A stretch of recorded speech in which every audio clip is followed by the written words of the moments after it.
నిన్న మనందరికీ కూడా మళ్ళీ ఎన్ని రోజులు చెప్పింది ఎంత గొప్పగా మళ్ళీ దాన్ని అంతని కూడా సమ్మరైజ్ చేసి చెప్పారో గురువుగారు మనందరూ విన్నాం. మళ్ళీ వేళ మర్చిపోయాం అనుకోండి, ఆ పేర్లన్నీ మనకెక్కడ గుర్తుంటే, వేళ మీద పేర్లు ఉంటే వారి కనుక చెప్పగలరు. కానీ మొట్టమొదటి రోజు నుంచి జరిగిందంతా కూడా మనకి గుర్తుందో లేదో, అసలు ఇవంతా ఎలా వచ్చింది ఏమిటి అని చెప్పి మళ్ళీ మళ్ళీ చెప్తున్నారు. అది ఎంత అద్భుతంగా ఉందంటే, నాకు ఫోన్లో వచ్చి ఇంటర్నెట్లో వచ్చిన వాళ్ళు చెప్పిన దాన్ని బట్టి మీకు చెప్తున్నాను నేను. వాళ్ళందరూ నిజంగా పొంగిపోయారు. ఆ 10 నిమిషాలు కూడా మేము ఎక్కడున్నామో తెలియలేదండి, అంత స్పీడ్గా అసలు ఎలా చెప్పగలిగారో మాకు అర్థం కావట్లేదు గురువుగారు అని చెప్పి. అదే మన గురువుగారి గొప్పతనం, దానికే మనం అందరం కూడా గర్వంగా ఫీల్ అవుతున్నాం. ఇప్పుడు పూజ్య గురువుల్ని ఈరోజు ప్రవచనం చేయవలసిందిగా వారి పాదములు పట్టి ప్రార్థిస్తున్నాను. శుక్లాంబరధరం విష్ణుం శశివర్ణం చతుర్భుజం ప్రసన్నవదనం ధ్యాయేత్ సర్వవిఘ్నోపశాంతయేత్. గురుర్బ్రహ్మా గురుర్విష్ణుః గురుర్దేవో మహేశ్వరః గురుః సాక్షాత్ పరబ్రహ్మ తస్మై శ్రీగురవే నమః. వ్యాసాయ విష్ణురూపాయ వ్యాసరూపాయ విష్ణవే నమో వై బ్రహ్మనిధయే వాసిష్ఠాయ నమో నమః. కూజంతం రామ రామీతి మధురం మధురాక్షరం ఆరుహ్య కవితాశాఖాం వందే వాల్మీకికోకిలం.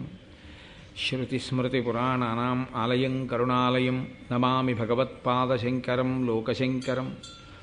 వాగర్ధావివ సంపృక్తౌ వాగర్ధప్రతిపత్తయే జగతః పితరౌ వందే పార్వతీపరమేశ్వరౌ. సూక్తిం సమగ్రయతున స్వయమేవ లక్ష్మీః శ్రీరంగరాజమహిషీమధురైః కటాక్షైః. వైదగ్ధ్యవర్ణకుణగుంభనగౌరవైర్యాం కండూలకర్ణకుహరాः కవయోధయంతి. హైమోర్ధ్వపుండ్రమజహన్మకుటం సునాసం మందస్మితం మకరకుండలచారుగండం బింబాధరం బహుళదీర్ఘకృపాకటాక్షం శ్రీవేంకటేశముఖమాత్మని సన్నిధత్తాం. విమలపటీ కమలకుటీ పుస్తకరుద్రాక్షశస్తహస్తపుటీ కామాక్షీ పక్ష్మలాక్షీ కలిత విపంచీ విభాసి వైరించీ. మనోజవం మరుతతుల్యవేగం జితేంద్రియం బుద్ధిమతాం వరిష్టం వాతాత్మజం వనరయూధముఖ్యం శ్రీరామదూతం శిరసా నమామి. ఆపదామపహర్తారం దాతారం సర్వసంపదాం లోకాభిరామం శ్రీరామం భూయో భూయో నమామ్యహం. నారాయణం నమస్కృత్య నరం చైవ నరోత్తమం దేవీం సరస్వతీం వ్యాసం తతో జయముదీరయేత్. హరి ఓం. పరమేశ్వర స్వరూపైన సభకి నమస్కారం. మనకి జీవితంలో అనేకమైన సంఘటనలు జరుగుతూ ఉంటాయి.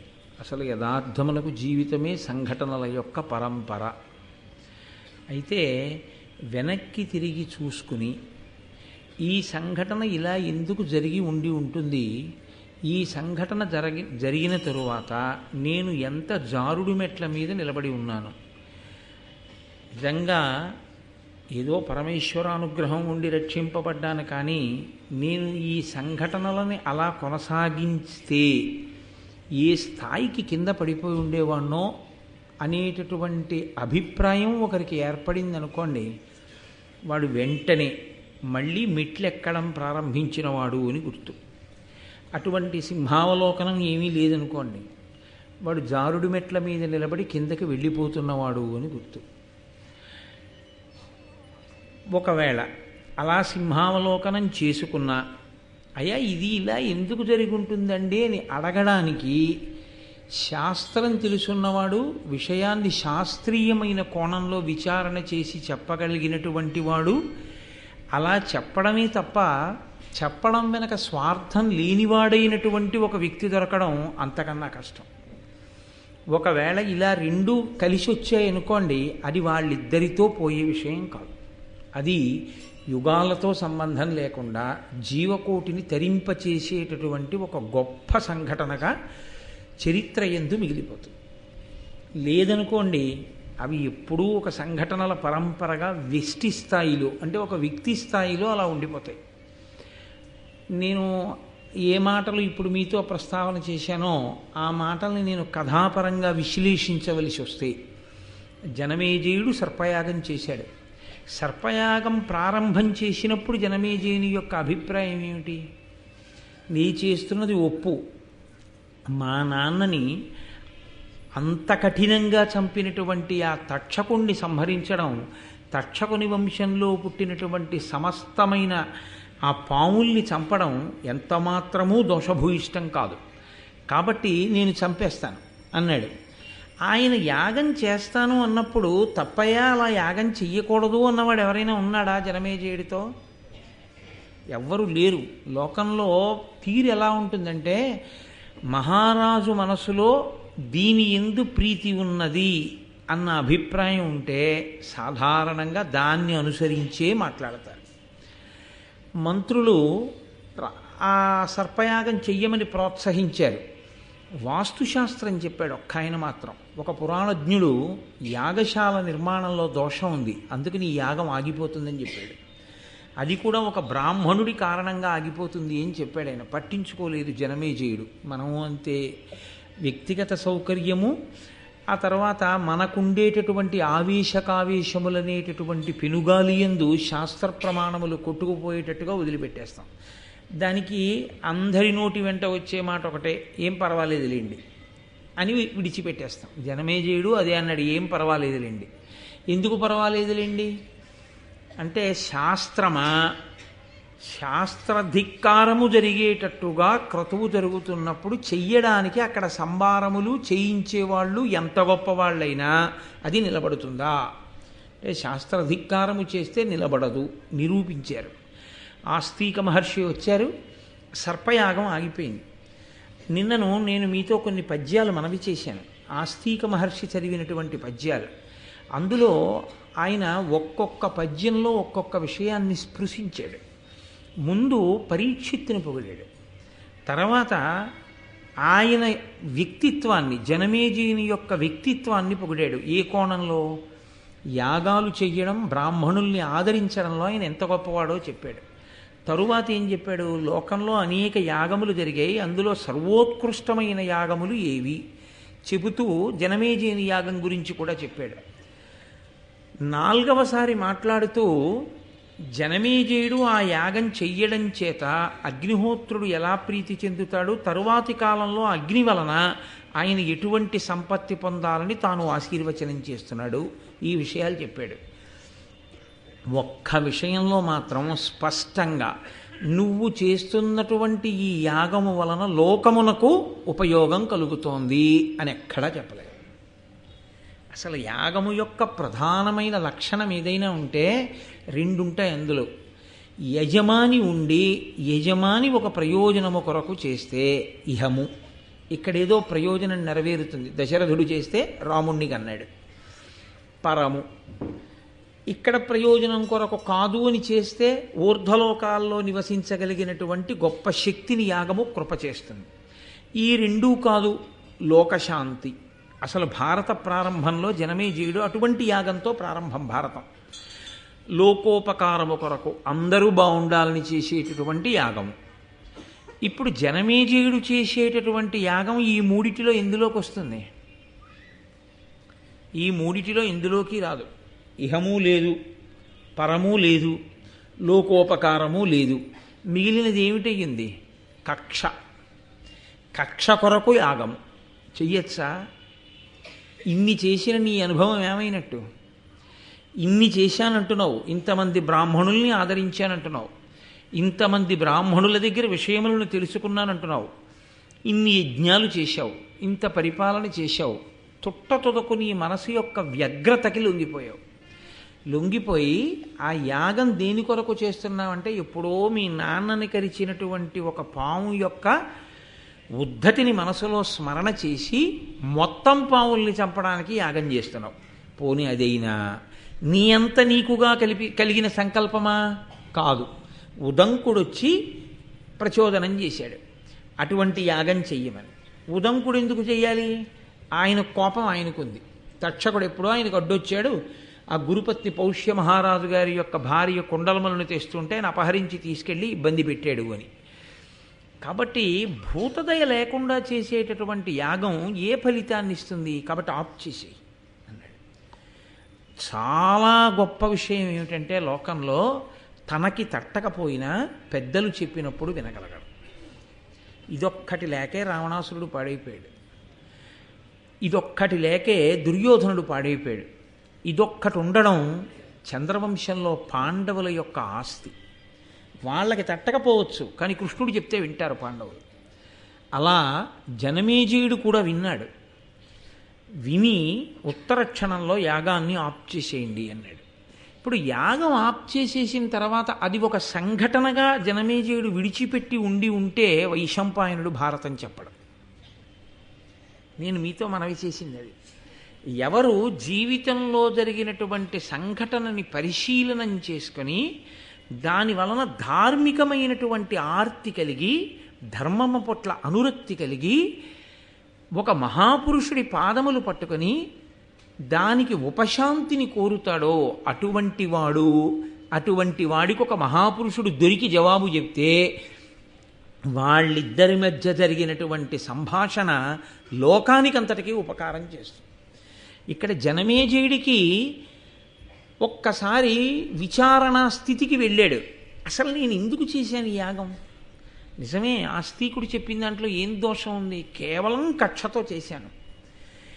ఈ కక్షకి కారణం పోని తక్షకుడు నాకేమైనా అపకారం చేశాడా? లేదు, తక్షకుడు మా నాన్నగారికి చేశాడు. మా నాన్నగారిని తక్షకుడు పడగొట్టాడని కక్ష పెట్టుకుని ఇప్పుడు నేను యజ్ఞం చేసి కొన్ని వేల లక్షల సర్పములనే కాల్చేశాను.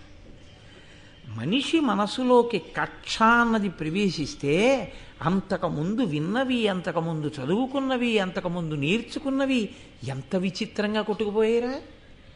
కొట్టుకుపోయి ఇంకో ఆలోచన లేకుండా యాగం చేసేసాను అని ఆయన ఊరుకోలేదు. ఆయన ఏమనుకున్నాడంటే నాకెవరూ చెప్పలేదు, అలా చెయ్యొద్దు అని చెప్పలేదు, ఆస్తికుడు చెప్పగానే ఆపేశాను. కానీ నాకన్నా ముందు పుట్టి ఈ రాజ్యాన్ని పరిపాలించి శరీరం విడిచిపెట్టినటువంటి పాండవులు కౌరవులు నాకు తండ్రులు. వాళ్ళకి చెప్పడానికి పరమధర్మమూర్తి అయిన వేదవ్యాసుడున్నాడు. సాక్షాత్ ఆయన ఆత్మబంధువు. ఎందుచేత ఆ మాటకొస్తే అసలు ఆ పుట్టినటువంటి బిడ్డలలో ఆ వ్యాస స్పర్శ లేకుండా సంతానం కలగలేదు అక్కడ. కాబట్టి ఆయన వంశకర్త అయి ఉన్నాడు. అటువంటి మహాపురుషుడు ఆయన ఉన్నాడా? పెద్దరికం వహించి మాట చెప్పడానికి భీష్ముడు ఉన్నాడా? అడగకుండానే చెప్తాడు భీష్ముడు. మహాపురుషుడు ఆచార్యుడు ద్రోణుడు ఉన్నాడా? కృపాచార్యుడు ఉన్నాడా? ఇంతమంది ఉండి మరి ఎవరు వినకపోవడం వల్ల అంత పెద్ద యుద్ధం జరిగింది కురుక్షేత్రం. వాళ్ళు ఎక్కడో మాట వింటే ఇంత భారతం జరిగి ఉండకూడదు. కాబట్టి వ్యాసుడు ఉండగా ఇది ఎలా జరిగింది? అసలు ఎవరు మాట వినకపోవడం వల్ల జరిగింది? మాట వినకపోవడం అనేటటువంటిది కేవలం స్వభావరీత్యా మాట వినకపోవడం జరిగిందా? అంతకన్నా ఇంకా వెనకాతల కారణం ఏమైనా ఉందా? ఒక వ్యక్తి స్వభావరీత్యా మాట వినకపోవడం అన్నది జరిగి ఉంటే ఇంతమంది మహాత్ములున్న చోట ఒక్కడే పోయి ఉండాలి.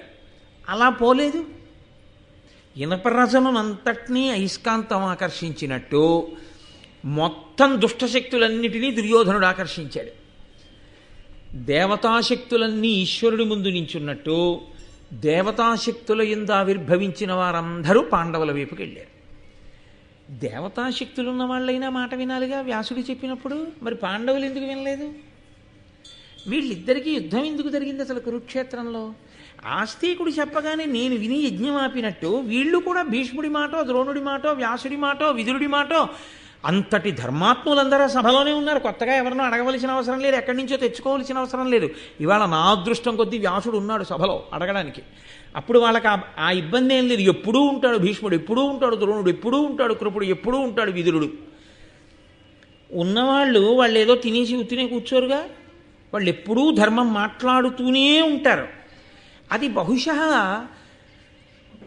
మా తాతలు చిన్నతనం నుంచి విని ఉండాలి. జనమేజయుడు పరీక్షిత్తు కొడుకు, పరీక్షిత్తు అభిమన్యుడు కొడుకు, అభిమన్యుడు అర్జునుడు కొడుకు. కాబట్టి మా పితృపితామహులు విని ఉండాలి మాట. ఎక్కడొచ్చింది అసలు దోషం? అసలు భారతం ఎందుకు వచ్చింది? కురుక్షేత్ర యుద్ధం ఎందుకు జరిగింది? ఎక్కడ మాట వినకపోవడం అన్నది జరిగింది. ఎవరెవరు మంచి మాటలు చెప్పారు, ఎవరెవరు మాట వినలేదు. ఎవరెవరు మాట వినకపోవడం వల్ల ఏ ఏ స్వభావముల చేత, ఏ ఏ కారణముల చేత ఇంత భారత యుద్ధం జరగవలసి వచ్చింది. ఈ సంఘర్షణలో ఏవో చాలా గొప్ప గొప్ప విషయాలే ఉండుంటాయి తెలుసుకోవలసినవి. ఇప్పుడు కథని కథగా చెప్పేవాడు కాదు కావలసింది, కథలో ఉన్నటువంటి ధర్మ సూక్ష్మములతో చెప్పేవాడు కావాలి మనకి. అదృష్టం ఏమిటంటే వ్యాసుడు ఉన్నాడు సభలో, యజ్ఞపరీక్షకుడిగా కూర్చుని ఉన్నాడు. ఆ వ్యాసుడే మహాభారత రచన చేసినవాడు. ఇతిహాస రచన, ఇతిహాస అన్న మాట ఎందుకంటారు అన్నది నేను మీతో మనవి చేశాను. ఇతిహాసం అది అలాగే జరిగినది. ఎందుకనంటే వ్యాసుడు కూడా అందులో ప్రధానమైన భూమిక పోషించాడు కాబట్టి వ్యాసుడు ఉన్నాడు. నేను అడుగుతాను, అడిగితే వ్యాసుడు చెప్పాలి. కానీ పెద్దలను అడిగితే పెద్దలు చెప్పాలని ఆశించి మీరు అడగవచ్చా? అదేం బాకీయా చెప్పాలని? కాదు. ఎందుకు చెప్పాలి? కృప కలిగి చెప్పాలి. కృప వారికి కలగాలి అంటే ఎందుకు కలగాలి? మన ఆర్తి అర్థమైతే కలగాలి. ఏదో తెలుసుకోవాలనేటటువంటి ఆర్తి అవతల వారి యందు ఉన్నది అంతే. గురువుగారు మాట్లాడడానికి అంతకన్నా ఇంకొక విషయాన్ని ప్రాతిపదికగా తీసుకోరు. గురువుగారు మాట్లాడే దేనికి మాట్లాడతారు అంటే కేవలముగా శిష్యుని యొక్క ఆర్తి చూసి మాట్లాడతారు. ఆవు పాలు ఎందుకు వదులుతుంది? తాను గడ్డి తిని నెమరు వేసి తయారు చేసిన పాలు కడుపులో పెట్టుకొని శిరములలోకి విడవకుండా పొదుగులో దాచుకున్న ఆవు ఏ కారణానికి పాలని విడిచిపెడుతుంది?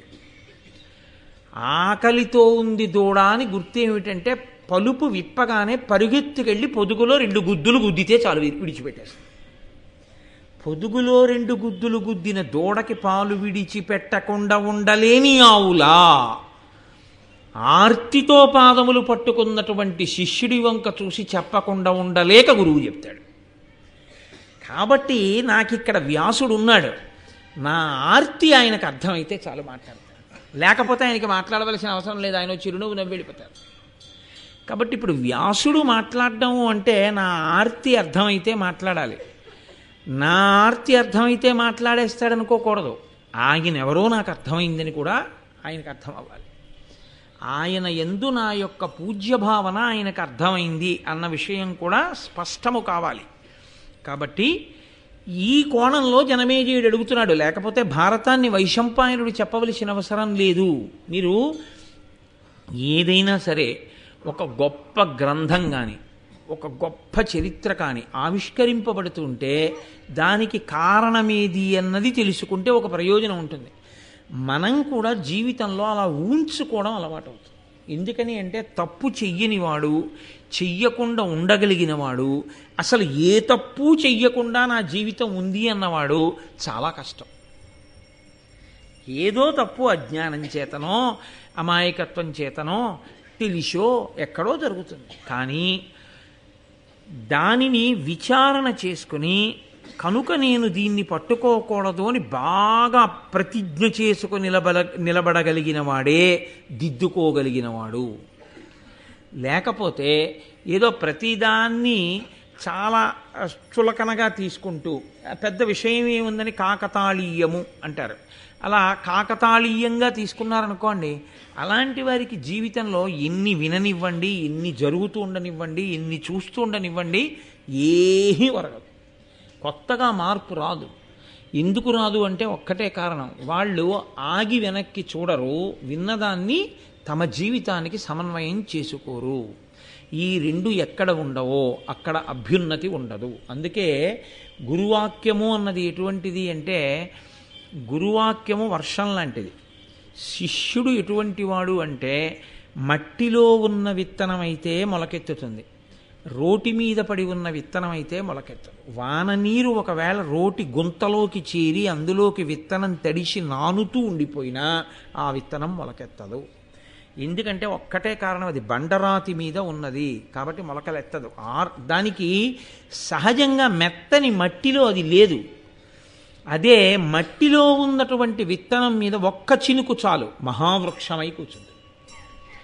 అలా మహావృక్షము కావడానికి మట్టిలో ఉండడమే విత్తనం యొక్క ప్రధానమైనటువంటి యోగ్యత అయితే, విచారణ చేసుకుని తన జీవితంలోకి విన్న విషయాన్ని అన్వయం చేసుకుని నిలబడగలిగినటువంటి ప్రజ్ఞ ఉన్నవాడెవడో వాడు వేరొక ధర్మరాజు కాగలడు, తనని తాను దిద్దుకోగలడు. దాని కొరకు భారతాది ఇతిహాసములు వచ్చే అందుకిచ్చారు మహానుభావుడు వ్యాస భగవానుడు.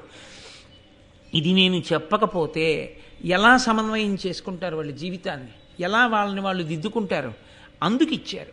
కాబట్టి ఈ సంఘటన జరగడం మీరు కేవలముగా యాదృచ్ఛికము అన్న భావనతో మీరు ఉండకూడదు, నేనుండకూడదు.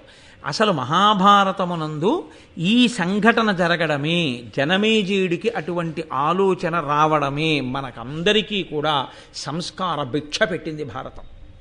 లేకపోతే భారతం ఎలా వస్తుందండి? రచింపబడిన భారతం అలా ఉండిపోయేది.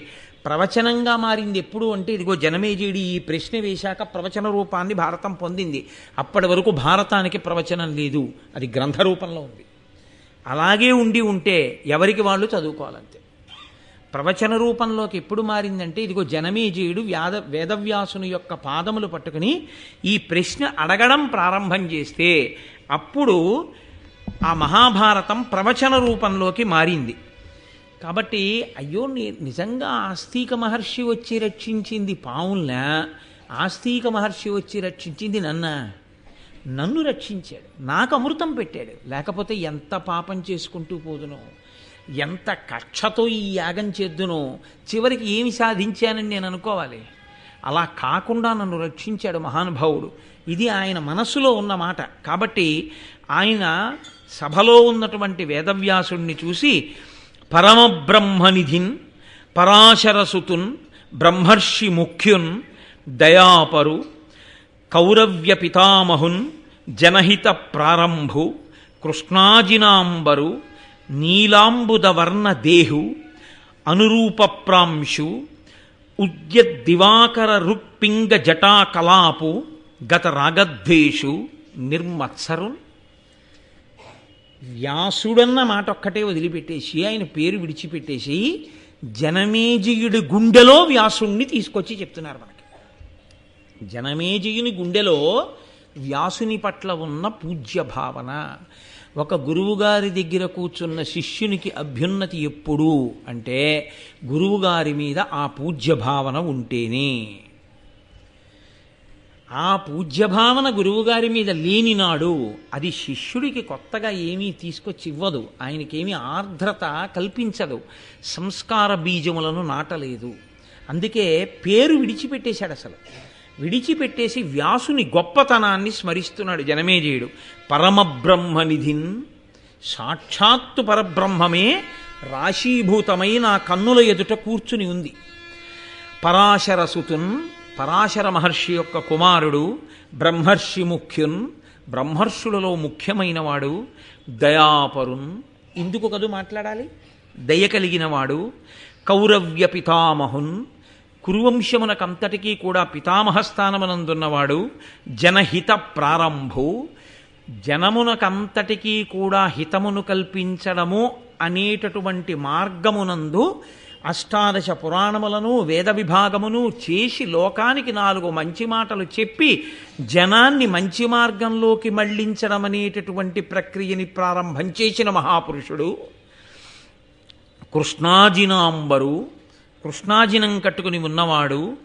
నీలాంబుదవర్ణదేహు, నల్లని మేఘం ఎలా ఉంటుందో అటువంటి శరీరంతో ఉన్నవాడు, అటువంటి కాంతితో ఉన్నవాడు. అనురూపప్రాంశు, ఆ పేరుకి తగినటువంటి గుణములు కలిగినటువంటి వాడు. ఉద్యద్దివాకర రుక్పింగ జటాకలాపు, అప్పుడే ఉదయించినటువంటి సూర్యబింబము నుంచి వచ్చేటటువంటి కాంతి ఎలా ఉంటుందో అటువంటి కాంతితో మెరిసిపోతున్నటువంటి ఎర్రని జటలు చుట్టబడినటువంటి ఆ కొప్పు కలిగినటువంటి వాడు. గత రాగద్వేషు, రాగద్వేషములు లేనివాడు. నిర్మత్సరున్, ఏమాత్సర్యము లేనివాడు. అసలు వ్యాసుడన్న మాట ఎక్కడన్నా వాడారా? వ్యాసుడు లోకానికి తెలుసు, జనమేజయుడికి తెలుసు, మీకు తెలుసు, నాకు తెలుసు. కానీ వ్యాసుడు జనమేజయుడి గుండెలో ఎలా ఉన్నాడో ఆ పద్యం చెప్తాడు. గురువుగారి పేరుతో అందరికీ తెలుసు. గురువుగారు నీకెలా తెలుసు? నీ గుండెలో గురువుగారు ఏమిటి? ఈ విషయంలో పర్వతం ఎలా చెలించకుండా ఉంటుందో గురువుని నమ్మిన శిష్యుడు అలాగే ఉండాలి. తన గురువు పట్ల అంత పూజ్య భావనతో ఉండాలి. శిష్యుడి గుండెలో గురువు అంటే పరబ్రహ్మమే, దైవమే. గురుర్బ్రహ్మ గురుర్విష్ణు గురుర్దేవో మహేశ్వర గురు సాక్షాత్ పరబ్రహ్మ. అందుకే పరమబ్రహ్మనిధిన్ అంటూ మొదలుపెట్టారు. అటువంటి వ్యాసుడి వంక చూసి జనమేజయుడు ప్రశ్న వేస్తున్నాడు. ఒక్క పద్యంలో అడిగాడండి. ఒక్క పద్యంలో ఎంత ఆర్తిని వెళ్ళబుచ్చాడో చూడండి. చేసిన యాగంలోంచి ఎంత ఆర్తి వచ్చిందో. జీవితంలో ఏదో సంఘటనల రూపంలో జీవితం గడిచిపోయినటువంటి వాడికి ఏ విచారణ ఉండదు. ఆలోచించుకోగలిగినటువంటి వాడు, విచారణ చేసుకోగలిగిన వాడిలో ఎంత పరిశీలన ఉంటుందో, ఎంత ఆర్తి ఉంటుందో, ఎంత తాపత్రయం ఉంటుందో జనమేజయుడి పద్యంలో అర్థమవుతుంది. దీనికి వేదవ్యాసుడు జవాబు చెప్పవలసి వచ్చింది. ప్రీతితో మీరును భీష్మాది కురువృద్ధ రాజుల నుండి భూరాజ్య విభవమెల్ల విభాగించి ఇచ్చిన తమ తమ వృత్తులనుండక వీగి పాండు ధృతరాష్ట్రనందనుల్ ధృతి చెడి వారేమి కారణంబున ప్రజాక్షయముగాగ భారత యుద్ధ ఉపార పరాక్రములు చేసిరి మీ పంపు సెయ్యరైరి ఎరిగి ఎరిగి వారి నేల వారింపరు ఇట్టి గోత్ర కలహమేల పుట్టే దీని కల తెరంగు తెలియంగా నా నతియుండు నాకు సన్మునీంద్రవంద్య గొప్ప మునుల చేత నమస్కరింపబడేటటువంటి స్వరూపము కలిగినటువంటి వాడా, ప్రీతితో మీరును భీష్మాది కురువృద్ధ రాజులు ఉండి భూరాజ్య విభవమెల్ల విభాగించి ఇచ్చినన్. పరమధర్మాత్ములు సమస్త శాస్త్రములు తెలిసిన మీరున్నారు. జనమేజయుడు వ్యాసుడిని అడుగుతున్నాడు. పరమధర్మాత్ముడైన భీష్మాచార్యుడున్నాడు, కురువృద్ధులున్నారు. వీళ్ళందరూ కలిసి రాజ్యాన్ని విభాగం చేశారు. ఇవ్వకుండా ఊరుకుని పంచుకోవడానికి దెబ్బలాడుకుంటే అది వేరు. అది ఎలా ఉంటుందంటే ఇదిగో గరుత్మంతుడు తినేసినటువంటి గజగజపాల్లో ఉంటుంది. కానీ ఇక్కడ దెబ్బలాడుకోవడానికి అవకాశం లేకుండా విభజించి ఇచ్చేశారు. ఎవరు విభజించి ఇచ్చారు? పరమధర్మాత్ములు విభజించి ఇచ్చారు. కాబట్టి ఇంకా దెబ్బలాడుకోవడానికి ఏముంది? ఏముండదు. రాజుల నుండి భూరాజ్య విభవమెల్ల విభాగించి ఇచ్చినన్ తమ తమ వృత్తులనుండక వీగి పాండు ధృతరాష్ట్ర నందనుల్ ధృతి చెడి వారేమి కారణంబున ప్రజాక్షయముగాక భారత యుద్ధం అపార పరాక్రములు చేసిరి.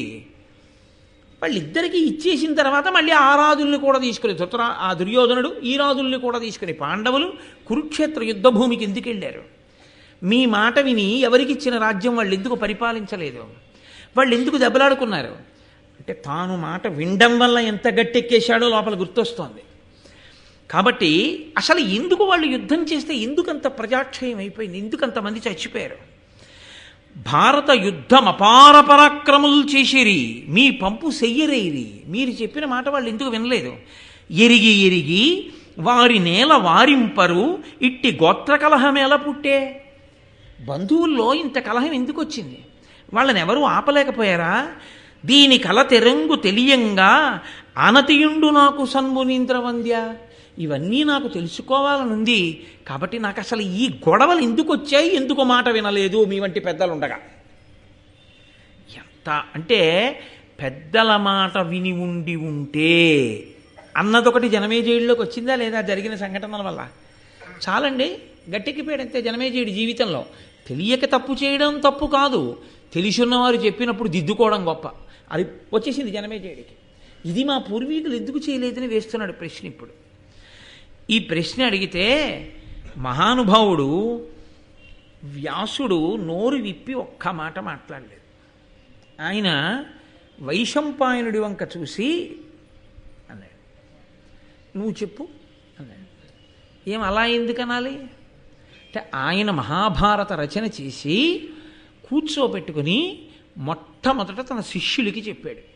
సుమంతుడు, పైలుడు, వైశంపాయనుడు, జైమిని వీళ్ళని కూర్చోబెట్టుకుని చెప్పాడు. శిష్యులు గురువు దగ్గర వినడము అంటే ఎలా వినాలి? పరమ జాగ్రత్తతో వినవలసి ఉంటుంది. ఎక్కడ ఏమాత్రం జారిపోతే వెళ్ళిపోతుందో అని అంత జాగ్రత్తగా విని ఉంటే తడువుకోవలసిన పని లేదు. నువ్వు వెంటనే చెప్పగలిగి ఉండాలి భారతాన్ని. కాబట్టి గురువు మాట్లాడినా గురువుగారి పనుపున శిష్యుడు మాట్లాడుతున్నా ఇంకంతకన్నా అదృష్టం ఏముంది? గురువుగారు పక్కన కూర్చుని శిష్యుడిని మాట్లాడు అన్నారనుకోండి, శిష్యుడు మాట్లాడుతుంటే గురువు ఎంత పొంగిపోతారు. ఓ, నేను చెప్పింది వీడు బాగా విన్నాడు, అందుకే ఇలా చెప్పగలుగుతున్నాడు. కాబట్టి నువ్వు చెప్పు, భారతం చెప్పు జనమేజయుడికి. ఇప్పుడు మీరు ఒక్క విషయం ఆలోచించాలి. ఇక్కడి నుంచి భారతంలో శ్రోత వక్త మారుతున్నారు. ఇప్పటి వరకు ప్రవచనం చేసింది సౌతి, ఇప్పటి వరకు విన్నవాళ్ళు నైమిషారణ్యంలో శౌనకాది మహర్షులు. ఇంకా ఇక్కడి నుంచి ప్రవచనం చేస్తున్నవాడు వైశంపాయనుడు, వింటున్నవాడు జనమేజయుడు, కూర్చున్నవాడు వేదవ్యాసుడు. అంటే మొదట ఎవరు చెప్పారని సౌతి చెప్తున్నట్టు ఈ సంఘటన సౌతి చెప్తున్నాడు. కాబట్టి మొట్టమొదట మహాభారతాన్ని వ్యాస సమక్షంలోనే ప్రవచనం చేసినటువంటి ఘనత వైశంపాయనునకు దక్కింది. వైశంపాయనుడు భారతాన్ని ఏ కారణం వల్ల వ్యాసుడి యొక్క పాదాల దగ్గరే నిలబడి తడువుకోకుండా అంత గొప్పగా భారతాన్ని చెప్పగలిగాడు? ఒకే ఒక్క కారణానికి చెప్పగలిగాడు. ఏ కారణానికో తెలుసా అండి? తన గురించి ఒక్క పద్యం కూడా చెప్పకపోవడం వల్ల. ఇది భారతంలో పరమరహస్యం. ఇంత భారతాన్ని ప్రవచనం చేసినటువంటి వైశంపాయనుడు తన గురించి కానీ తన తల్లిదండ్రుల గురించి కానీ ఇంత భారతము చెప్పినటువంటి వాడు ఈ వైశంపాయనుడు అని ఎక్కడా చెప్పలేదు. ఆయన భారతం చెప్పే ముందు చేసిన పని ఏమిటంటే, గురువుగారు భారతం చెప్పు అనగానే వేదవ్యాసుడి పాదముల దగ్గర సాష్టాంగ నమస్కారం చేశాడు.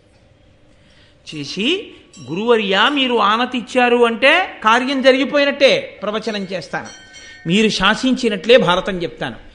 వ్యాసుడి గురించి చెప్పాడు తప్ప అసలు తన గొప్పతనం ఎక్కడా ఆయన మాట్లాడలేదు. వ్యాసుడికి నమస్కారం చేసి వ్యాసుడి గొప్పతనాన్ని, భారతం యొక్క గొప్పతనాన్ని చెప్పాడు.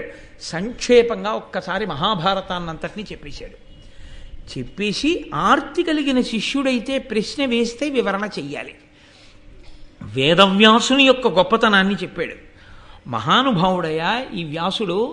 ఈయనే అష్టాదశ పురాణములను ఇచ్చాడు, ఈయనే పంచమవేదమైనటువంటి భారతాన్ని ఇచ్చాడు, ఈయనే వేద విభాగం చేశాడు. అటువంటి వ్యాస మహర్షి పనుపున నేను ఇదిగో ఈ భారతాన్ని ప్రవచనం చేస్తున్నాను. అదొక్కటే మాట. తన గురించి ఒక పద్యాన్ని వైశంపాయనుడు చెప్పలేదు. అంటే అసలు మహాభారత ప్రవచనాన్ని వినేటటువంటి శ్రోత ఒక విషయాన్ని బాగా దృష్టిలో పెట్టుకుని ఉండాలి. వైశంపాయనునకు అంత కీర్తి, శాశ్వతత్వము దేనివల్ల కలిగాయి? సొంతంగా ఏది చెప్పాలా, వ్యాసుడు చెప్పిందే చెప్పాడు. కానీ వ్యాసుడు చెప్పింది చెప్పడం వల్ల నేను ధన్యుణ్ణనుకుని చెప్పుకుని శాశ్వతుడైపోయాడు తప్ప నేను ఫలానా అని చెప్పుకుని చెప్పలేదు. భగవత్ సంబంధమైనటువంటి విషయాన్ని ప్రవచనం చేసేటటువంటి వాడికి ఉండవలసిన ఏకైక అర్హత ఆ భగవంతుని యందు నిరతిశయమైన భక్తి, భగవత్ కథ రచన చేసినటువంటి ఋషి పాదముల యందు భక్తి. తన గురించి తెలియవలసిన అవసరం లేదు. భారతం మీద ప్రసంగాలు కోటేశ్వరరావు గారు చేస్తున్నారు అంటే కోటేశ్వరరావు గారి బయోడేటా ఏమిటి అన్న విషయాన్ని నేను చెప్పక్కర్లేదు, మీరు వినక్కర్లేదు, అనవసరం. నేను వ్యాస హృదయాన్ని ఏమైనా చెప్పగలనా? వైశంపాయన హృదయాన్ని చెప్పగలనా? నేను నన్నయ్య గారి హృదయాన్ని ఏమైనా నేను చెప్పగలనా? అలా చెప్పగలిగితే, నేను పరమభక్తితో వాళ్ళకి నమస్కారం చేసి కూర్చోగలిగితే అదే నాకు భారతం చెప్పడానికి అర్హత. కాదు, తన గొప్పతనాన్ని కోరుకోకుండా గురువుగారి యొక్క వైభవాన్ని మాత్రమే స్మరిస్తూ గురువుగారి కింకరుడిగా ఇది చెయ్యగలిగిన అదృష్టం నాకు పట్టిందని చేసిన శిష్యుడెవరో వాడు శాశ్వతత్వాన్ని పొందుతాడు, వాడు తరిస్తాడు.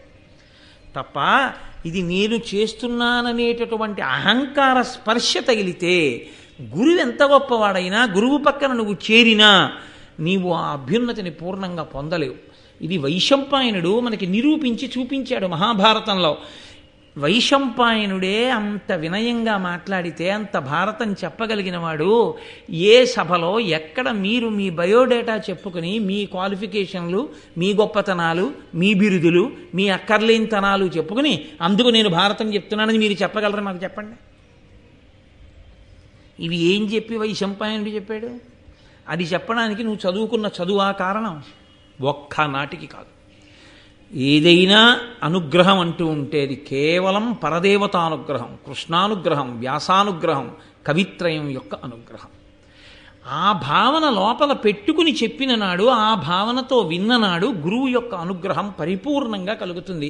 వ్యాస భగవానుని యొక్క అనుగ్రహం మనకి పరిపూర్ణంగా కలుగుతుంది. కాబట్టి ఆయన భారత కథని ప్రారంభం చేస్తూ అన్నాడు, వాసవ ప్రతిముండు వసువను నాతండు చేది భూనాథుండు శిష్టలోక నుతకీర్తి మృగయా వినోదార్థమడవికి జని ఒక్క ముని జనాశ్రమమునందు నిర్వేదమున మహానిష్టతో సన్యస్త శస్త్రుడై తపమొప్ప జలుపుచున్న ఆతని పాలికి అమరగణంబుతో ఇంద్రుండు వచ్చి తానిట్టులనియే. ఒకానొకప్పుడు వాసవ ప్రతిముండు వసువను నాతండు, ఇంద్రుడితో సమానమైనటువంటి బలాపరాక్రమములు కలిగినటువంటి రాజు వసువు అనబడేటటువంటి వాడు. ఆయన చేది భూనాథుండు, చేది రాజ్యాన్ని పరిపాలిస్తూ ఉండేవాడు. అందులో శిష్టలోక నుత కీర్తి, లోకంలో ఉండేటటువంటి మంచివారి చేత కీర్తింపబడినవాడు. ఎవరు పడితే వాడు కీర్తించడం గొప్ప కాదు. లోకంలో మహాత్ములైన వారు, పెద్దలైన వారు, శిష్టులైనటువంటి వారు, అటువంటి వారు గుణములను కీర్తిస్తే షహబాష్ అనొక్క మాట అంటే తన జీవితానికి సార్థకత. కాబట్టి శిష్టలోకనుత కీర్తి మృగయా వినోదార్థమడవికి జని, ఆయన మృగయా వినోదార్థము, ఆయన కూడా వేట నెపం మీద అడవికి వెళ్ళి జంతువుల్ని వేటాడాడు. ఒక్క మునిజనాశ్రమమునందు నిర్వేదమున మహానిష్టతో సన్యస్త శస్త్రుడై తపమొప్ప చరుపుచున్న ఆతని పాలికి అమరగణంబుతో ఇంద్రుండి వచ్చి, ఆ ఆశ్రమంలోకి వెళ్ళి అక్కడ తపస్సు చేసుకుంటున్నటువంటి ఋషుల్ని చూశాడు. ఏముంటుంది ఆశ్రమంలో? ఏమీ ఉండదు. తాటాకుతో నీసినటువంటి కప్పు, లేదా ఆ జనుముతో నీసిన కప్పు, వెదురుతో కట్టి మట్టితో అలికినటువంటి గోడలు. ఆ గోడ కూడా పూర్తిగా ఉండదు, పిట్టగోడంత మట్టి ఉంటుంది, మిగిలింది వెదురుతో ఉంటుంది.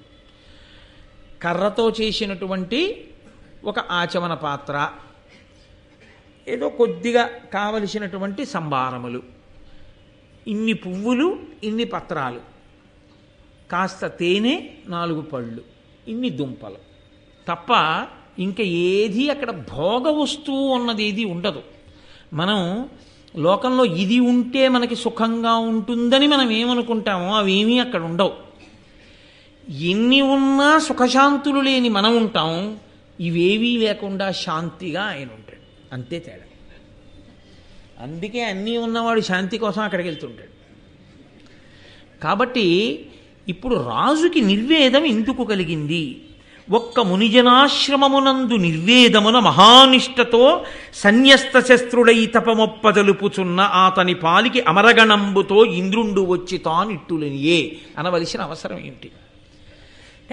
రాజు చూసి అనుకున్నాడు, ఒరే, చేది రాజ్యాన్ని పరిపాలించాను, ఇంద్రుడితో సమానమనిపించుకున్నాను, ఇంత బలపరాక్రమాలున్నవాణ్ణి, కానీ ఏమిటి నేను సాధించింది? అంతఃపురంలో ఉన్నాను, చలువరాతి మేడల్లో తిరిగాను, హంసతూలికా తల్పాల మీద పడుకున్నాను, కానీ శాంతి ఒక్కటే లేదు. ఎప్పుడూ మనసులో బెంగే, ఏదో పీడ గురించినటువంటి ఆలోచనే. ఈయనో పరమేశ్వరుణ్ణొక్కడిని నమ్ముకుని ఇంత తేనె, 4 పళ్ళు, ఇన్ని పువ్వులు, ఇంత పత్రి పెట్టుకుని హాయిగా ఈ కుటీరంలో, ఈ ఆశ్రమంలో ఎంత ప్రశాంతంగా ఉన్నాడు. నేను రాజదండం పట్టు కూర్చుంటే నా చాట్న కొట్టుకుంటున్నారు అందరూ. ఈయన అలా కూర్చుని ఈశ్వరుణ్ణి ధ్యానం చేస్తూ కూర్చుంటే సహజంగా జాతి వైరం ఉన్నటువంటి ప్రాణులు జాతి వైరాన్ని మరిచి చెలిమి చేసి తిరుగుతున్నాయి ఈయన తపప్రభావానికి. ఇది కదురా అసలు మనిషి శాంతిగా బతకడం అంటే ఇది. ఏమిటి నేను పొందింది ఆ రాచరికంలో, ఏమిటి నేను పొందింది ఆ ఐశ్వర్యంలో? వద్దు అని ఇది నిర్వేదము. అయ్యో, నేను చేసింది నాకు దేనికి పనికొచ్చిందన్న భావన కలిగి ఆయన కూడా సైన్యాన్ని దూరంగా పెట్టేసి ఆ అస్త్రాలు శస్త్రాలు తీసి అవతల పారేసి చిచి వీటి గొడవ ఇంకొద్దని ప్రశాంతంగా కూర్చొని తపస్సు చేసుకోవడం మొదలెట్టాడు. చాలా చిత్రమైన విషయం కదండి. మార్పు రావడాన్ని మాట్లాడుతోంది భారతం అని మీరు గుర్తుపట్టాలి. జనమేజయుడు మార్పు దగ్గర మొదలుపెట్టి మార్పు రావడాన్నే మాట్లాడుతోంది ఇంకాను. ఇప్పుడు ఆయన దగ్గరికి ఇంద్రుడు అమరగణములతో వచ్చాడంటే దేవతాగణములతో కూడినటువంటి వాడై ఈయన దగ్గరికి వచ్చాడు. వచ్చి ఒక గొప్ప విమానాన్ని ఒకదాన్ని ఆయన దగ్గర పెట్టాడు. ఉన్నవి కాక కొత్తవి చేర్చాడు. చూడండి, అది విచిత్రం. ఇచ్చి అన్నాడు, నీవు నాకు సఖుడవు, ఇక నుంచి కేవలం భూమి మీద గొప్పతనం కాదు, ఈ విమానంలో నువ్వు స్వర్గలోకానికి వస్తుంది. కాసేపు నా దగ్గర 2-3 రోజులు ఉంటుండు, వెళ్ళిపోతావు. ఇప్పుడు పెదవులతో పిలవడం ఒక ఎత్తు, గుండెతో పిలవడం ఒక ఎత్తు. ఎప్పుడైనా మా ఊరు వస్తే ఒకసారి రండి అనడం వేరు, మీరు ఎలా అయినా ఖాళీ చేసుకుని మా ఇంట్లో 2 రోజులు ఉండేటట్టుగా రండి అనడం వేరు కాదు. మా ఊరు వస్తే రండి అన్నప్పుడే అర్థమైపోయింది. మన పని మీద ఏమైనా పెడితే ఒకసారి ఆయన ఇంటికి వెళ్ళాలి, ఉంటే ఉంటాడు నాకు తెలియదు. మీరు ప్రయత్నపూర్వకంగా మా ఇంటికి రండి 2 రోజులు, ఈ ఊళ్ళో 2 రోజులు మా ఇంట్లో ఉండి వెళ్ళాలి మీరు, తప్పదు అన్నాడు అనుకోండి, గుండెలతో పిలుస్తున్నాడని గుర్తు కదండి. కాబట్టి ఇంద్రుడు ఈయన పొందిన శాంతికి మిచ్చి ఇవన్నీ ఇస్తున్నాడు. ఇప్పుడు ఇంకా శాంతి ఉంటుందా? ఇంకా కొత్త అల్లర్లు ప్రారంభమవుతాయా? కొత్త అల్లరే ప్రారంభమవుతుంది. కాబట్టి ఇప్పుడు బాహ్యంలో గొప్ప వైభవాన్ని కృప చేస్తున్నాడు. ఒక దివ్య విమానాన్ని ఇచ్చి ఏదో మీరు అప్పుడప్పుడు మా దగ్గరికి వచ్చి స్వర్గలోకంలో కాసేపు కూర్చుండి ఉండండి అంటే ఎలా పెడతాడు? ఒక దివ్య విమానం ఇచ్చాడు. ఈ విమానంలో స్వర్గలోకానికి వచ్చేస్తే ఓ 2-3 రోజులు మా దగ్గర ఉండి సంతోషంగా గడిపి పెడుతుందిరు. కానీ అంతేకాదు, నీకు ఈ మణి సువర్ణ విమానంతో పాటుగా నీ శరీరానికే ఒక దివ్యత్వం ఇచ్చేస్తున్నాను. ఇక నీకు కొత్త దేదీప్యమానమై దివ్యత్వముతో కూడినటువంటి శరీరమును పొంది ఉంటావు. వాడని పద్మాలతో కూడినటువంటి మాల ఒకటి నీకు ఇస్తున్నాను. అది వేసుకుని ఉంటే నీకు శత్రువులైనటువంటి రాజులు నీ మీద విడిచిపెట్టేటటువంటి బాణములు అసలు నీ శరీరానికి వచ్చి తగలవు. అది నిన్ను అలా కాపాడుతుంటుంది. ఆ పద్మాలు ఎన్నటికీ వాడిపోవు, అలాగే అవి ఎప్పుడు గుబాళిస్తూ ఉంటాయి. అటువంటి మాల ఇస్తున్నాను. దీనితో పాటుగా దుష్ట శిక్షణ శిష్ట రక్షణ చెయ్యడానికి నీకు వేణు ఇష్టిని కూడా ఇస్తున్నాను. అంటే ఒక వెదురు కర్ర ఒకటి ఇస్తున్నాను. అది ఒక దివ్యమైన వెదురు కర్ర. ఆ కర్ర నువ్వు చేత్తో పట్టుకుంటే దుష్టులను శిక్షించగలవు, శిష్టులను రక్షించగలవు. కాబట్టి ఇదిగో ఇవన్నీ నీకు ఇస్తున్నాను. కాబట్టి నువ్వు చక్కగా సంతోషంగా కాలం గడుపు. ఇప్పుడు దేవేంద్రుడు ఏ సంవత్సరంలో ఏ తిథి నాడు తనకి ఇవన్నీ ఇచ్చాడో జ్ఞాపకం పెట్టుకుని ఆ తిథి నాడు ఒక ఉత్సవం చేస్తుండేవాడు. ఈ మాలని, ఈ విమానాన్ని, ఈ వేణుయష్టిని ఇవన్నీ నాకు ఇంద్రుడు కృప చేసిన రోజు అని ఇంద్రోత్సవము అని పేరు పెట్టి ఇంద్రపరంగా ఒక ఉత్సవం చేస్తుండేవాడు. ఘనముగా ఇంద్రోత్సవమునరించు మహీపతులకు ఒగి ఆయుర్వర్ధనమునగు పెరుగు సంతతి అనవరతము ధరణి ప్రజకు అభివృద్ధియగున్. ఈయన్ని చూసి ఈ ఇంద్రోత్సవాన్ని పక్కనున్న రాజులు కూడా ప్రారంభం చేశారు. చిత్రం ఏమిటంటే, పరమశివుణ్ణి ఉద్దేశించి ఇంద్రుణ్ణి ఉద్దేశించి ఈ ఇంద్రోత్సవం ఎవరు చేస్తారో అటువంటి రాజులందరికీ కూడా ఆయుర్దాయం పెరుగుతుంది, సంతతి వృద్ధిలోకి వస్తారు. అనవరతము ఎప్పుడూ కూడా వాళ్ళు పరిపాలించేటటువంటి భూమి మీద ఉన్న ప్రజలు సుఖశాంతులను పొందుతారు. అంటే ఆ ఇంద్రోత్సవము కృతజ్ఞతా పురస్సరంగా చేసిన రాజులకి శివానుగ్రహంగా, ఇంద్రానుగ్రహంగా అవి ఉన్నవాడు ఏది పొందుతున్నాడో అటువంటివి ఉత్సవం చేసిన వాడు కూడా పొందగలుగుతున్నాడు. కాబట్టి అందరూ ఆ ఉత్సవం చేసి సంతోషంగా ఉన్నారు. ఆ ఇంద్రుడు ఇచ్చిన వరంతో ఈ వసువుకి బృహద్రథుడు, మణివాహనుడు, సౌబలుడు, యదువు, రాజన్యుడు అనబడేటటువంటి 5 కుమారులు జన్మించారు. చాలా సంతోషంగా ఉన్నారు. 5 కొడుకులు పుట్టారు. పరమ సంతోషంగా ఉన్నాడు. ఇంద్రోత్సవం చేస్తున్నాడు. పక్క రాజులు కూడా నేర్చుకున్నారు. ఆనందంగా కాలం గడిచిపోతోంది. ఈ కాలం గడిచిపోతున్నటువంటి రోజులలోనే ఒక చిత్రమైనటువంటి సంఘటనల పరంపర ఒకటి జరిగింది. ఈయన రాజధాని నగరానికి చాలా దగ్గరలో శుక్తిమతి అని ఒక నది ప్రవహిస్తూ ఉండేది. సాధారణంగా రాజుల యొక్క కోటకి చాలా దగ్గరలో ఎప్పుడు ఏదో ఒక నదీ ప్రవాహం వెడుతూ ఉంటుంది. కందకాల్లో నీటిని నింపడానికి, కోటలో ఉన్న వాళ్ళకి కావలసినటువంటి నీరు దొరకడానికి వాళ్ళు ఎప్పుడూ నీటి ఒడ్డునే కోట కడతారు. కాబట్టి అక్కడ ఆ శుక్తిమతి అనబడేటటువంటి నది ప్రవహిస్తుండేది. నదిని స్త్రీవాచకంతో చెప్తారు. సముద్రాన్ని పుంవాచకంతో చెప్తారు. అందుకే నదులన్నీ సముద్రుణ్ణి చేరుతాయి. సముద్రుణ్ణి భర్తగా చెప్తారు, నదుల్ని పత్నులుగా చెప్తారు. ఈ శుక్తిమతి అనేటటువంటి నది ప్రవాహం వెడుతున్నప్పుడు ఆవిడ అందచందాలు చూసిందో పర్వతం. ఆ పర్వతం పేరు కోలాహలము. ఆ పర్వతానికి నది నచ్చింది. ఈవిడ మీద మనసు పెంచుకున్నాడు. అంటే ఏమన్నా అలా ఉంటుందా లోకంలో అని మీరు అనుకోకూడదు. జీవుడు అని ఒకడు ఉంటాడు. ఇప్పుడు నేను అన్నప్పుడు జీవుడు ఒకడు ఉంటాడు అనుభవించడానికి. అసలు యథార్థమునకు జీవుడు అనుభవించడానికే సుఖదుఖాలని శరీరం వస్తుంది. ఈ శరీరం ఈశ్వరుడు ఎందుకు ఇస్తాడంటే పాపం తీయాలి, పుణ్యం తీసేయాలి. ఈ రెండు ఎలా తీసేయాలి? దీన్నో దాన్ని ఇస్తాడు, ఈ శరీరాన్ని ఇస్తాడు. ఇచ్చి జీవుణ్ణి ఇందులో పెడతాడు. పెడితే ఈ మోకాలు నొప్పెట్టింది అనుకోండి, ఏమిటోనండి మోకాలు నొప్పి అని జీవుడు ఎవరి మోకాలు మీదో కిందటి జన్మలో కొట్టినటువంటి పాపాన్ని ఇప్పుడు పోగొట్టుకుంటాడు. ఇది ఉంది కాబట్టి. అందరూ రోహిణీ కార్తీలో విలవిల్లాడిపోతుంటే ఈయనొక్కడు ఏసీలో కూర్చుని ఉంటాడు. అప్పుడు సుఖం పేరుతో ఇది సంతోషిస్తూ ఉంటుంది, పుణ్యాన్ని అలా తీసేస్తాడు. ఇప్పుడు ఏం పోతున్నట్లని మీరు లెక్కేసుకోవాల్సి ఉంటుంది. సుఖం అనుభవిస్తే పుణ్యం పోతోంది, దుఃఖం అనుభవిస్తే పాపం పోతోంది. ఈ రెండు అనుభవాలకి ఇదే కావాలి. ఇప్పుడు ఈ రెండిటి కోసం ఇది ఇచ్చి దీనిలో జీవుణ్ణి కూర్చోబెడతాడు. ఈ జీవుడు కనబడుతున్నాడా? ఇదే కనబడుతూ ఉంటుంది. డాక్టర్ గారి దగ్గరికి వెళ్తే ఈ నొప్పి చేత జీవుడు బాధపడుతున్నాడు అనం, ఇది నొప్పెడుతోందండి మోకాలంటాం కదండి. జీవుడు ఒకడు ఉంటాడు. వీళ్ళు జీవస్థాయిలో మాట్లాడుతున్నారని మీరు అర్థం చేసుకోవాలి. అందుకని కోలాహలమన్న పర్వతానికి ఈ శుక్తిమతి అన్న నది నచ్చింది. నచ్చి ఆయన అమాంత కోలాహలం అనేటటువంటి పర్వతం లేచొచ్చి ఈ శుక్తిమతి అనేటటువంటి నదీ ప్రవాహానికి అడ్డంగా కూర్చుంది. అనగా స్త్రీ పురుష సంబంధంగా అనుభవించింది అని ఒక మాట అంటే దోషమేం లేదు.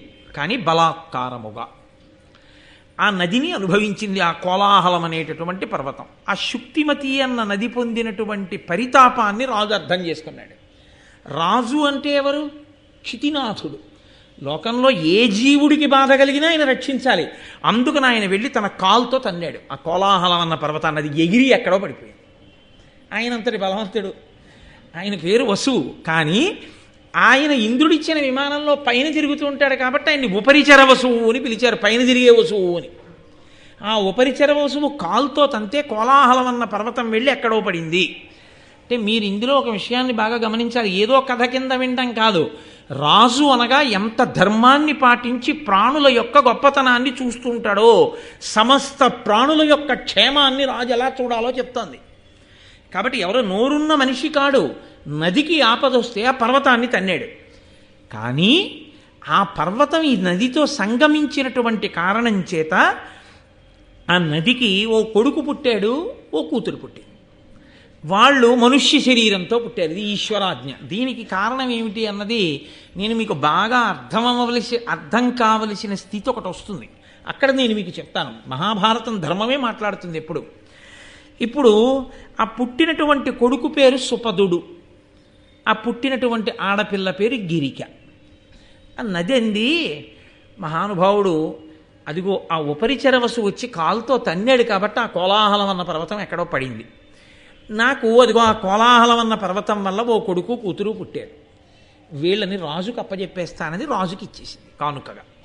ఇస్తే రాజు ఇందులో ఈ గిరిక యొక్క అందచందాలు చూసి సంతోషించి తాను పెళ్లి చేసుకున్నాడు. ఈ పిల్లవాడున్నాడే సుపదుడు, వీణ్ణి తన సేనాపతిగా నియామకం చేశాడు.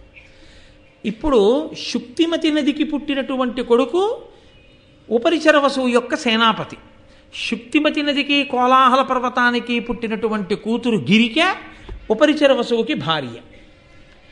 ఇక్కడ మీరు కొంచెం విశాల హృదయంతో జాగ్రత్తగా వినవలసి ఉంటుంది.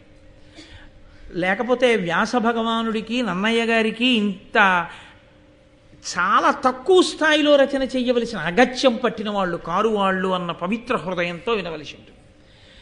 ఈ గిరిక అందచందాల మీద రాజు యొక్క మనసు నిలబడింది. ఎప్పుడు నిలబడి ఉంది? ఆమె ఋతుమతి అయి ఉన్నది ఒకసారి.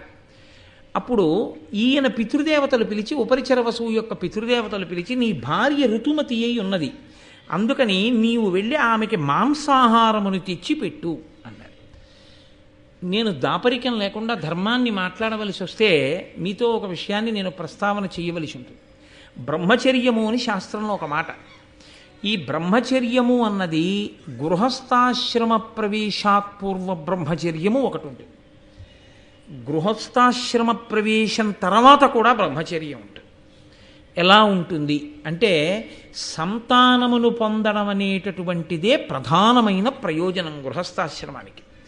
కాబట్టి సంతానమును పొందడానికి అత్యంత యోగ్యమైన కాలము ఋతుస్నాత అయిన భార్యా సంగమము కనుక ఋతుస్నాత అయి భార్య ఉన్న కాలంలో భర్త ఎక్కడికో వెళ్ళిపోడు, భార్య దగ్గరే ఉంటాడు. అది ఆయనకి ధర్మం, అది పతి ధర్మం, ఇది పత్నీ ధర్మం సత్సంతానము కొరకు. ఎందుకంటే వివాహము ప్రజాపత్యర్థం కాబట్టి ఆమె యొక్క బలం, ఆమె యొక్క శక్తి బాగా ఉంటేనే మంచి పిల్లవాడు లోపల తయారవుతాడు. ఆమె ఋతుమతి అయ్యింది కాబట్టి, క్షత్రియుడివి కాబట్టి వేటాడి మాంసం తెచ్చి ఆవిడికి పెట్టు. ఆమె ఋతుస్నాత అయిన తరువాత నువ్వు సంగమిస్తే మంచి సంతానం కలుగుతుంది. అది ఆంతరవాక్కు. అందుకని పితృదేవతలు చెప్పిన మాట విని ఉపరిచర వసువు వేటకెళ్ళాడు. వేటకి వెళ్ళి ఆయన జంతువుల్ని వేటాడుతున్నాడు. ఆయన మహానుభావుడు, సామాన్యుడు కాడు. నన్నయ్య గారు ఆయన్ని అమోఘవీర్యుడు అని పిలిచారు. అమోఘవీర్యుడు అంటే ఏ కారణము చేత కూడా నిష్ప్రయోజనమయ్యేటట్టుగా వీర్యము స్ఖలనమయ్యేవాడు కాడు అని దాని అర్థం. అయితే ఈ మాటని నేను మీకు బాగా అర్థం అవడానికి ఒక ఉపమానంతో చెప్తే మీరు తేలిగ్గా పట్టుకోగలుగుతారు. నేను ఎక్కువ దాని గురించి ప్రసంగం చెయ్యక్కర్లేదు. ఒక మహానుభావుడు తెల్లవారుజామున 5 గంటలకి కూర్చుని ఇలా ఆసనం వేసుకుని వెన్నుపాము నిటారుగా పెట్టి భ్రూమధ్యమునందు చూసి జపం చేసుకోవడం మొదలు పెడితే రాత్రి 9 గంటలకి కన్నులు విప్పి ఒక పావుగంట అయి ఉంటుందా అని అడిగాడు ఆయన.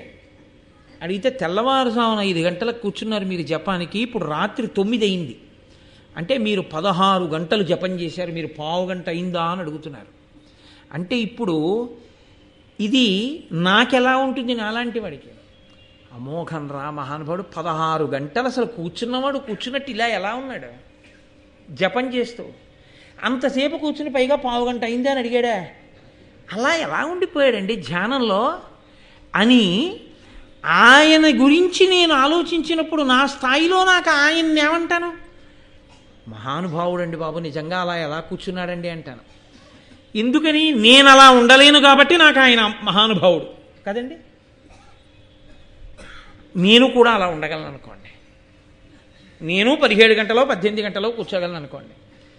అలా నాకు జపం చేసినప్పుడు పావుగంటలాగో 10 నిమిషాలలాగో అనిపిస్తుంది అనుకోండి, కొన్ని గంటలు జపం చేసిన అప్పుడు నేను ఏమంటాను? ఓ నవ్వు నవ్వి ఊరుకుంటాను. అది సహజమని, ఎందుకని నాకు తెలుసు కాబట్టి కదా.